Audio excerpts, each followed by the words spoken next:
하나님 말씀 교독하겠습니다. 마가복음 6장 45절에서 56절까지 말씀입니다.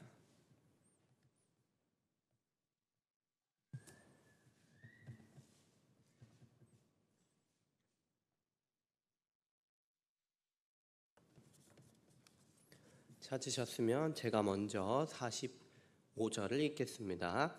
예수께서 즉시 제자들을 재촉하사 자기가 무리를 보내는 동안에 배 타고 앞서 건너편 벳세다로 가게 하시고 무리를 작별하신 후에 기도하러 산으로 가시니라. 저물매 배는 바다 가운데 있고 예수께서는 홀로 무태에 계시다가 바람이 거스름으로 제자들이 힘겹게 노젓는 것을 보시고 밤 사경에 바다 위에 걸어서 그들에게로 오사 지나가려고 하시매 제자들이 그가 바다 위로 걸어오심을 보고 유령인가 하여 소리 지르니 그들이 다 예수를 보고 놀람이라. 이에 예수께서 곧 그들에게 말씀하여 이르시되 안심하라 내니 두려워하지 말라 하시고 배에 올라 그들에게 가시니 바람이 그치는지라.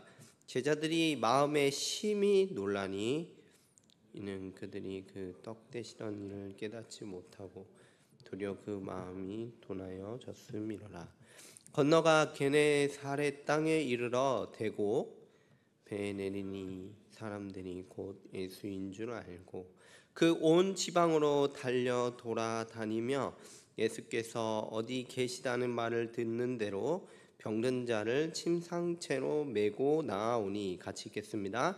아무데나 예수께서 들어가시는 지방이나 도시나 마을에서 병자를 시장에 두고 예수께 그의 옷가에라도 손을 대게 하시기를 간구하니 손을 대는 자는 다 성함을 얻으니라. 아멘. 할렐루야. 아멘. 이 자리에 오신 여러분들을 환영합니다. 우리 말씀으로 같이 은혜 받기 원하는데요. 앞서서 지난주에 무슨 일이 있었는지 한번 생각해 보면 오병이어 사건이 있었습니다. 유명한 사건이죠. 예수님께서 떡 5개 그리고 물고기 2마리로 남자만 5,000명을 먹이신 그런 사건이죠. 이 사건에 대해서는요, 마태복음도 있고 마가복음도 있고 누가 요한복음에도 다 기록이 되어 있습니다. 그 중에는 요한복음에 이런 내용이 기록이 되어 있어요. 어떤 내용이냐면 이 놀라운 일이 있고 나서 군중들이 예수님을 억지로 왕으로 삼고자 했다. 이 내용이 기록이 되어 있습니다. 요한복음 6장 14, 15절 한번 읽어드리면 이렇습니다. 그 사람들이 예수께서 행하신 이 표적을 보고 말하되 오병이어 사건을 말하는 거예요. 이는 참으로 세상에 오실 그 선지자라 하더라. 15절. 그러므로 예수께서 그들이 와서 자기를 억지로 붙들어 임금으로 삼으려는 줄 아시고 다시 혼자 산으로 떠나가시니라. 무리들이 이 표적을 보고요, 예수님에 대해서 어떻게 생각했냐면 구약에서 오리라라고 애언했던 그 메시아구나 이렇게 생각을 했습니다. 그래서 무리들의 반응은 예수님을 왕으로 삼으려고 했어요. 억지로 예수님을 붙들어다가 왕으로 삼으려 했던 것이죠. 다시 말하면 이런 거죠. 예수님께서는 이 무리들이 자신을 왕으로 삼으려는 것을 원치 않으셨습니다. 사람들이 억지로 예수님을 왕으로 세우려고 하니까 예수님은 그 자리를 떠나시고 마세요. 6장 45절에서 46절 한번 보실까요? 예수께서 즉시 제자들을 재촉하사 자기가 무리를 보내는 동안에 배 타고 앞서 건너편 벳세다로 가게 하시고 무리를 작별하신 후에 기도하러 산으로 가시니라. 예수님이 즉시로 되게 급박하죠. 제자들을 재촉해가지고 황급히 떠나보내요. 그리고 예수님도 무리를 다 떠나보내고 따로 혼자만 산으로 들어가시죠. 이 열광하고 흥분하는 이 무리에게서 아주 급박하게 떨어지시는 그런 모습이에요. 여러분 이상하지 않습니까? 왜 예수님은 자신을 왕으로 삼으려는 그 사람들을 원하지 않으셨을까요? 왕으로 삼으려고 하는데 왜 다 흩어보내고 예수님은 빨리 급히 떠나려고 하셨을까요? 예수님은 하나님 나라의 왕으로 오셨으니까 오히려 더 좋은 거 아닐까요? 아닙니다. 그렇지 않습니다. 왜냐하면요, 군중들은 예수님에 대해서 어떻게 알고 이해했냐면 정치적이고 군사적인 왕으로 이해하고 있었던 것이죠. 군중들은 예수님에 대해서 잘 몰랐어요. 그래서 예수님을 왕으로 삼고 군대를 조직하고 우리를 압제하는 그 로마를 징벌하고 조공을 받는 그런 강대국이 되기를 바랬던 것이죠. 하지만 예수님은 이런 정치적이고 군사적인 왕으로 오신 게 아니었어요. 예수님은 백성들의 죄를 대신해서 십자가에서 죽으러 오신 것이죠. 예수님이 이 땅에 오신 것은 가장 근본적이고 중요한 문제였던 그 죄와 사망의 문제를 해결하러 오신 거였습니다. 십자가에서 죽으심으로, 왕으로 왔는데 십자가에서 죽으심으로 우리를 죄와 사망에서 구원하고 의와 생명을 주시려고 하셨습니다. 예수님이 태어날 때를 한번 기억해 보면요, 예수님이 태어나실 때 천사가 예수님의 이름을 알려줬어요. 그리고 그 이름 뜻도 알려주고 갔습니다. 마태복음 1장 21절에 예수님의 이름 뜻이 기록이 되어 있습니다. 한번 같이 읽을까요? 시작. 아들을 낳으리니 이름을 예수라 하라. 이는 그가 자기 백성을 그들의 죄에서 구원할 자임이라 하니라. 예수님은 어떤 구원을 베풀러 오셨죠? 로마에게서 구원하려고 오셨습니까? 아니었어요. 사람들의 욕망을 이루어주려고 오신 거였나요? 그것도 아니었어요. 백성을 죄에서 구원하려고 오신 거였죠. 예수님은 제자들을요, 재촉해서 빨리 다른 데로 보내버리세요. 예수님이 같이 산에 올라가실 만도 한데 제자들만 따로 황급하게 내보내시죠. 왜냐하면 이 제자들조차도, 예수님의 제자조차도 예수님에 대해서 오해할 수 있기 때문입니다. 예수님을 왕으로 삼고 나는 좌편에 앉혀주시고 동생을 우편에 앉혀주세요, 이렇게 요구할 수 있기 때문이죠. 그런 분위기에, 이런 광적인 분위기에 휩쓸리지 않도록 제자만 따로 황급하게 바다로 내보내셨던 거예요. 그리고 이 열광하고 있는 이 군중들도 예수님은 멀리 떨어지셔서 군중들을 흩어보내시고 예수님은 산으로 올라가셨습니다. 여러분, 지금도요, 군중과 같은 모습이 있을 수 있어요. 예수님을 어떻게 알고 있을까요? 예수님에 대해서 나의 욕망을 이루어주시는 분으로 알고 있을 수 있죠. 예수님을 이용해서 나의 욕망을 투영하고 실현하려고 하는 것이죠. 예수님이 원하시는 것을 듣고 예수님의 뜻대로 살기보다는 내 뜻대로 되고 내가 원하는 대로 되기를 원하는 거죠. 예수님에 대해서 생각하고 이해할 때 나에게 도움되는 정도로만 생각을 하는 거예요. 제가 한 10여 년 전쯤에 교회에서 이런 분이 좀 등록을 하셨어요. 이제 보험업을 좀 하시는 분이었는데, 물론 이제 그분을 비난하려는 말은 아닙니다. 근데 그분이 교회에 등록을 하시고 이제 왜 등록했나 보니까 나중에 알게 된 건데, 이제 보험을 통해서 이렇게 좀 많은 사람에게 그러려고 이렇게 좀 등록을 하셨던 것이죠. 그리고 이제 결국에는 이제 얼마 지나지 않아서 마음대로 잘 안 되니까 결국에는 교회를 떠났습니다. 그러니까 제가 말씀드리고 싶었던 거는, 그분에게 교회에 왔던 그 목적 자체는 예수님을 알고 예수님을 믿고 그분의 뜻대로 순종하기보다는 내가 원하는 그거를 얻으려고만 교회를 왔던 것이죠. 또 한 가지 이제 사례가 있다면, 이제 제가 이제 20대 때 이야기인데요. 이제 처음 교회 온 사람이 있어서 앞에서 이제 자기 소개하는 시간이 있었어요. 근데 이제 왜 교회에 왔으며 뭐 이름은 뭐며 내가 뭐 어디 사람이, 이런 것들을 쭉 얘기하는데, 근데 그 친구가 교회에 왜 왔는지 얘기하는데 굉장히 당당하게 얘기해서 되게 충격받았습니다. 왜 교회에 왔냐면 이제 자매가 많아서 왔다. 예, 그렇게 이제 얘기를 하더라고요. 저는 뭐 교회에서 사귈 수도 있어요. 뭐 그걸 이제 부정하는 건 아닌데, 이제 교회에 온 그 목적 자체가 그거밖에 없는 거예요. 그죠? 이렇게 자매를 만나서 이제 그것만 생각하고 왔던 것이죠. 그러니까 뭐냐면, 예수님이 누구신지 알고 그분의 말씀을 듣고 순종하며 또 그분의 뜻을 따라 거룩하게 살며 교회로 사는 거에는 아예 일절에 관심이 없는 거죠. 예수님 믿는 데는 관심이 없습니다.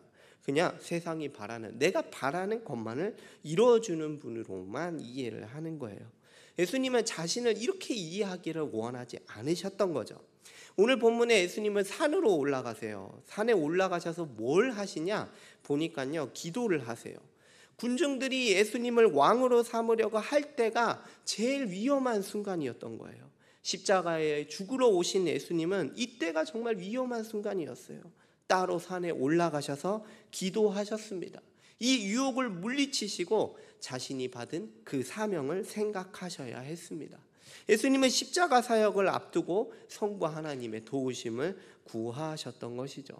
여러분, 우리도 기도하기 원합니다. 예수님에 대해서 잘 알게 해달라고, 예수님을 정말 참으로 믿게 해달라고 기도하기를 원합니다. 기도할 때요, 성령님께서 우리 마음을 밝히셔서 가르치시고 깨닫게 해주실 거예요. 예수님을 잘 이해하고 그분을 참으로 믿으며 신뢰하게 해달라고 우리도 역시 기도해야 되겠습니다.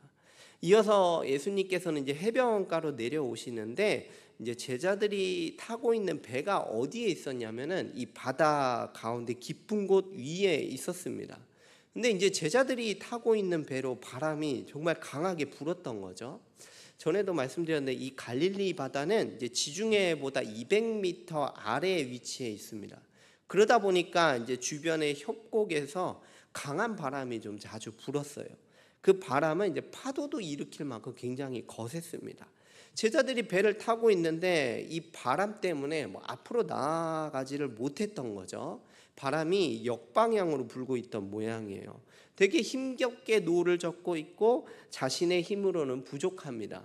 어부도 그 자리에, 전직 어부도 있었지만 할 수가 없는 상황이었어요.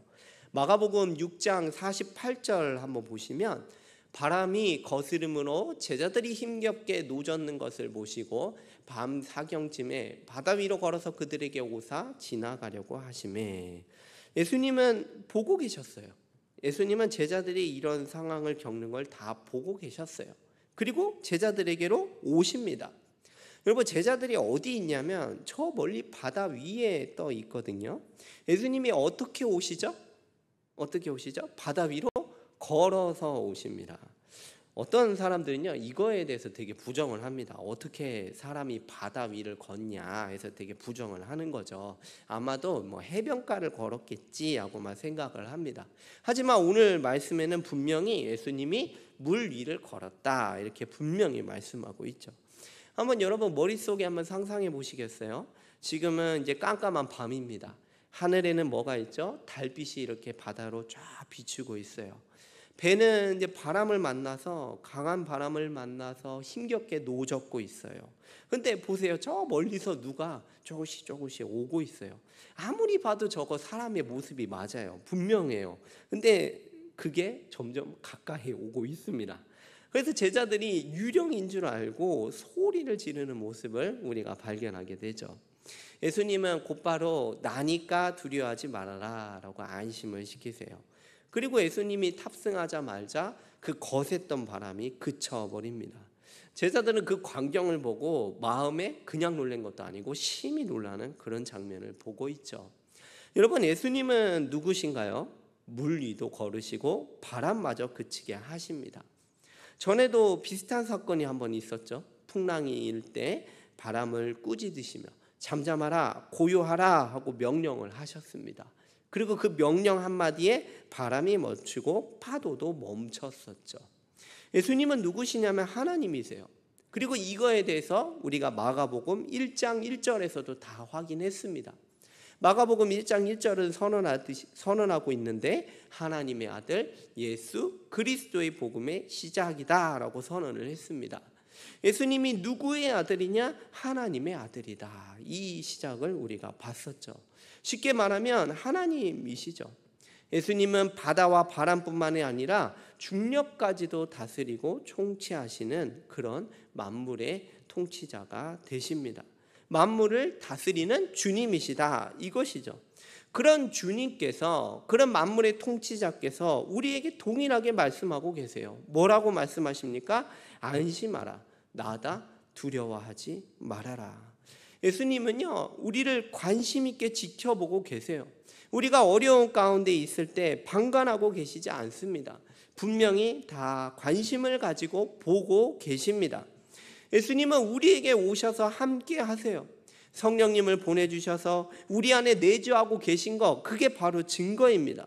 우리를 떠나지도 않으시고 어려운 가운데서도 날 버린 게 아니라 함께 하고 계십니다.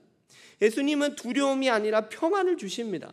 예수님이 우리에게 주시고자 했던 것은 평안이었어요. 세상에서 줄 수 없는 그 평안을 우리에게 주시려고 했습니다.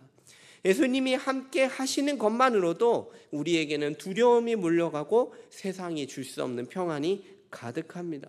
어려운 가운데 있을 때 하나님의 아들이신 예수 그리스도께서 관심을 가지시고 우리를 보고 계시며 함께 하시며 평안을 주시는 분이심을 믿으시기를 바라겠습니다.